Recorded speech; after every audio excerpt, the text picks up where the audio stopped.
me being a real estate agent, I was super picky because I knew exactly what I wanted. I wanted that old classic architecture. We have a couple families in our neighborhood that, for specific reasons, because they want something very specific for their child, they might live in Old Irving or they might live in Portage even, and they're making the drive to a Lakeview district school, and they're making it work. If you're going to be looking in, the Lakeviews, the Lincoln Parks, I mean, a standard lot, you're looking at up $2 million plus easily. Even like North Center, like Roscoe Village, like prices have increased dramatically over the last 5 years. Hi everyone, I am Liz Jones here with my partner Andy Hastel. We are Revo Residential, and today we are talking about Irving Park specifically and why Andy and his family have recently chosen to move there. So all of the decisions that led to them finding their home, where it is, and why. Well, so, it's exciting. Congratulations. Thanks. Well, we close in about 2 months from today, so we have a kind of a longer close. Happy for you to be my neighbor. Yeah.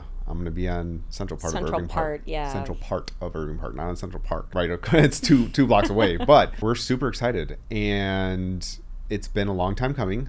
We've been looking for 2.5 years, or maybe 2 years, like we'll say. 2024 is when we were really considering moving because we wanted a single family home. And at that time, we had under 1 year old. We have a 3-bedroom, 3-bath, duplex condo right now, which is a great size, and there's nothing wrong with staying there for a while. We can make it work. But me being a real estate agent, I was super picky because I knew exactly what I wanted. I wanted that old classic architecture, choosing a foursquare. We chose a foursquare style home built in 1910, and it's been modernized. It's been updated already, but it still has room for personalization, we'll say, right? There's a lot of stuff we were planning to do. The basis was the historical aspect. The basis was a historical aspect, and to get my wife on board, it had to be modernized. She didn't want to do any of the work. So, it has new windows, it has an updated kitchen, it has updated bathroom. It's great, but it still has a lot of the character from when it was originally built, like a mosaic tile entry, moldings, the layout just in general. Your doors. The doors, the doorknobs, all the things. Yeah, I mean, it doesn't have, like, some of the ones we were seeing had like these intricate hinges on the doors too, right? And like, I mean, they really got into the character back in them, because I think that early 1900s, people developing homes and the architects, it was a stamp of who they were, right? They're putting their name on it. It was a legacy for them, and that has kind of gone away in the last, especially since we'll say like mid 90s, where it's more so about the economics of it, right? They want to make the most they can, which is fine, and if that's what you want, if you want a newer build, that's totally fine. But just a lot of like manufactured communities that kind of arose during those different decades. Yeah, and I mean, we see it all the time, like different eras led to different types of housing, and there are certain things to keep in mind with all types. But we knew this was a solid home. We really ramped up the search since we knew we were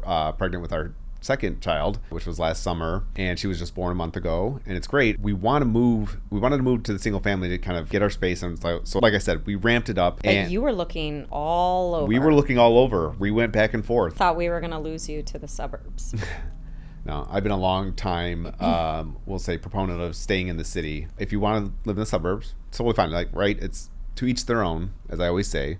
I don't want to put my opinions on anyone's move. We were kind of more open to the kind of like North Shore or even like Lincolnwood, Park Ridge, something pretty close to the city. I was more concerned about, okay, I want to find this old home that's been updated. So I am going to cast a wide net to anywhere from Lakeview, Lincoln Park, North Center, Irving Park, up to those areas where I knew you could find the houses in our budget. And it just so happened that this one came up in Irving Park, and we were definitely okay with, staying in Irving Park. Like, you live in Old Irving Park. It's a great neighborhood. Yep.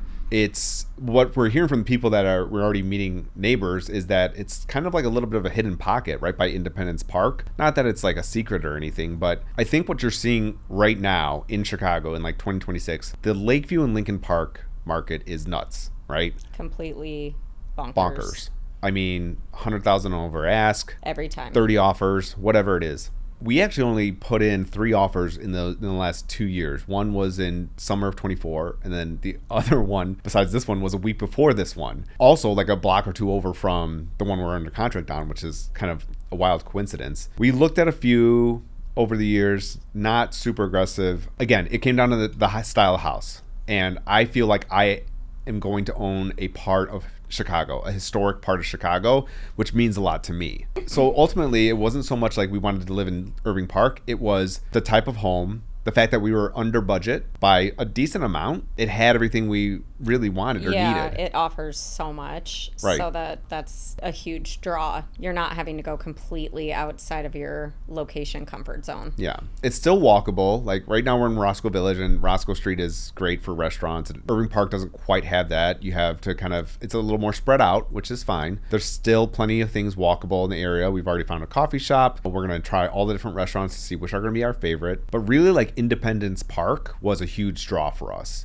because we're at the park every day almost when it's nice out. It's such a great park. Yeah. We looked at a house before we bought, just a couple blocks west of there, but we looked at a house right on Independence Park, and that was by far and large one of the biggest draws. Mm-hmm. And to this day, it's only a few blocks away from where I live now. It's extremely walkable, but they have 2 field houses. One of them has a swimming pool indoors, so my kids took some swimming lessons there. They've got, like little tot gymnastics areas. They have a ton of kids enrichment programs, but then there's also a baseball diamond. There's the tennis courts, which of course I love. And then farmers markets on the weekends in the summertime, which is so fun. And then the playground itself is like really advanced and huge, and it's just like a mecca for young families. And we were looking in the area at a couple different homes and saw one on the north side of Irving Park, which was fine, but we really wanted to be south of Irving Park just so our kids wouldn't have to cross Irving Park to get to Independence Park. It would have been fine, but that was more of a draw for us to choose something south of Irving Park. And another thing too was that this home is a minute from the Blue Line, from Irving Park or Addison. It's like right in between the 2 Blue Line stops and the expressway, which is huge for my family because my mom was visiting us, and this saves 15 minutes off of coming to visit us. So it goes from an hour 45 to an hour and a half. Yeah. That's a huge deal. Like, they can get off the expressway and come right to the new house versus having to navigate through to Roscoe Village. When we were moving from Logan Square to Old Irving, I had a little bit of like culture shock. Like, oh my gosh, we're going so much further north and west, and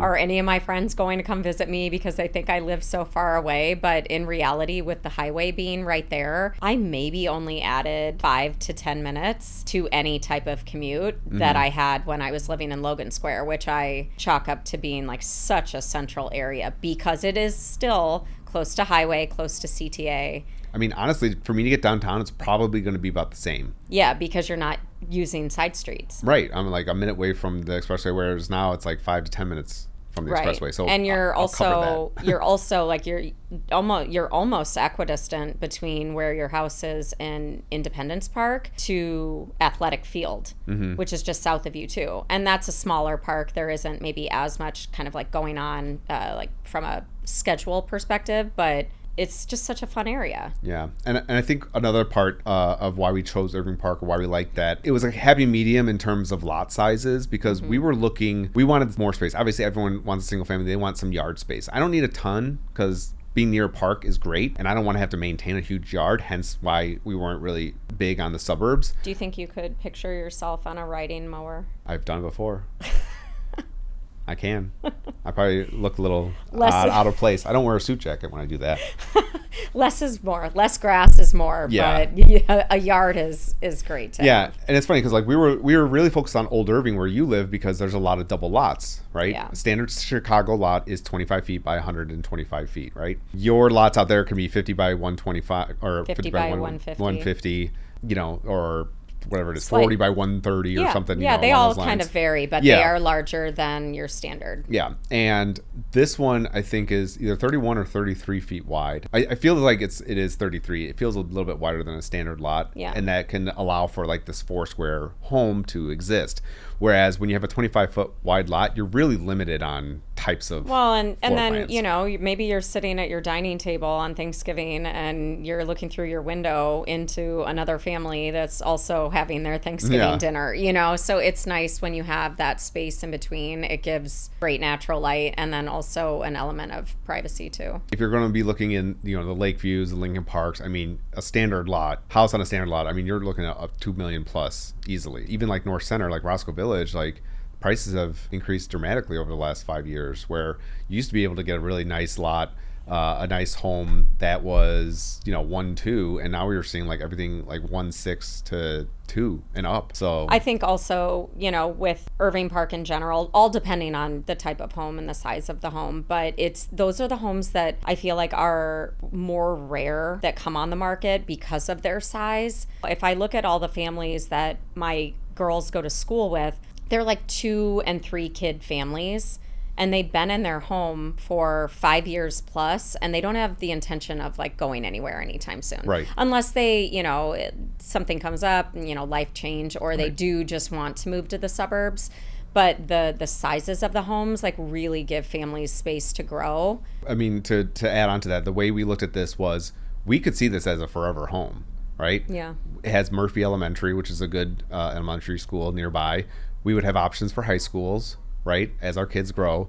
But if we wanted to move, like let's say like North Shore, or I don't want to go too far in the suburbs because that's where I grew up, and it's not my. You don't want to run into your high school buddies. Well, no. The main thing is that keeping it walkable, right? Yeah. Some of those North Shore communities have really walkable downtowns and walkable streets and everything. Where I grew up, it was in a subdivision with cul-de-sacs, and you had to drive everywhere. I don't really like that aspect of it, and we talked about like the lawn and everything, but I could see us being here forever. That just, it goes to show you that you can make the city work with your family. There are areas, and I think that Irving Park, it's not like it's a secret, but I think it's going to be growing rather quickly. Mm-hmm. You're going to see a lot of people that are getting priced out of Lakeview and Lincoln Park, moving towards North Center, or they're getting priced out of Lincoln Square, and they're going to be going to North Center, Avondale, Irving Park, Old Irving Park, Portage Park. They're going to be moving along the blue line. Yeah. I think that's just like a natural progression. And remember too that just because you are in your own district for your school, you still have options, right? There's private school options no matter where they're located in the city. So that's your choice. But then, we have a couple families in our neighborhood that for specific reasons, because they want something very specific for their child, they might live in Old Irving or they might live in Portage even, and they're making the drive to a Lakeview district school, mm-hmm. and they're making it work. We're not off the beaten path by all that much. So mm-hmm. you've got options when you do selective enrollment or you lottery in, you're not bound to your neighborhood CPS school. Right. And I would say one last thing that was really nice about this location, being along the Blue Line and Expressway, but distance to O'Hare, because we like to travel a lot. 12 minutes. The other day, These people are not going to believe you on the internet. No, like mark my words, DM me and I'll screenshot the next time I am on the highway. It's not even my GPS. It's the big, it's right above on the highway signs. And as I'm getting off on the Irving Park exit, it says 12 minutes to O'Hare. And I'm like, this is insane. Yeah. If there's no traffic. If there's not, that's on a good day. Traffic, yeah. Let's say average 16. If you're going to like O'Hare on a Tuesday at 11 a.m. for your flight, you're going to fly there. Fly there, yeah. Sunday at 4 p.m. coming home, it's going to take a minute, or you're doing the airport pickup. I did that with Danielle early in our relationship. That showed us a big deal. It was like a Friday evening or something. I don't even know what that is. If you're willing to do the airport pickup at a really rough time, or like on a Sunday, that means it's serious. Okay. Because you're going to deal with traffic both ways. Yeah. Getting out of the city and then coming back into the city. But also, like, there's the Blue Line, which is right there. Yeah. So, like, if you are willing to like take your bags and take a small walk, you've got the Irving Park Blue Line and the Addison Blue Line. It will literally zoom you right into O'Hare. Yeah. If I take a solo trip right now, which I do occasionally, I take the Belmont or the Belmont bus to the Blue Line, Belmont Blue Line station. Try saying that. Belmont Blue Line. Belmont blew my mind. No, the Belmont bus to the Belmont Blue Line stop up to O'Hare and back, and it's great. It's $2 to get to and from the airport. Yeah, and it's kind of fun, like beating the cars and just seeing, like, is fun. See us suckers. Right. But now you have the options, so I don't know. There was a lot of pros for this place, and I think that we're gonna be really happy there. And I think that for anyone watching, they have questions about Irving Park, to just reach out to us, because one, you've been living there for a long time. I'm moving there. I chose that for various reasons, but I think that it has a lot to offer people that maybe are not wanting to spend or getting priced out of other neighborhoods. Yeah. I think people have to be more open to these areas. And like I said, we were very open to areas because for our search, I wanted a specific type of architecture, right? Yeah. And so I was open to a lot, right? My wife wanted just something updated, so it had to be old but updated, and we got that. So, Yeah. you know, if you're going through this yourself, feel free to reach out to us, DM us. We're always looking to have new clients come on. We've been very busy this year with buyers and sellers. It's been a very busy market, and we're navigating it fairly well, I would say. Yeah. But always feel free to reach out to us at team@revolresidential.com for email, or just click the jot form link below and fill out our client intake form, and hopefully we'll talk to you soon.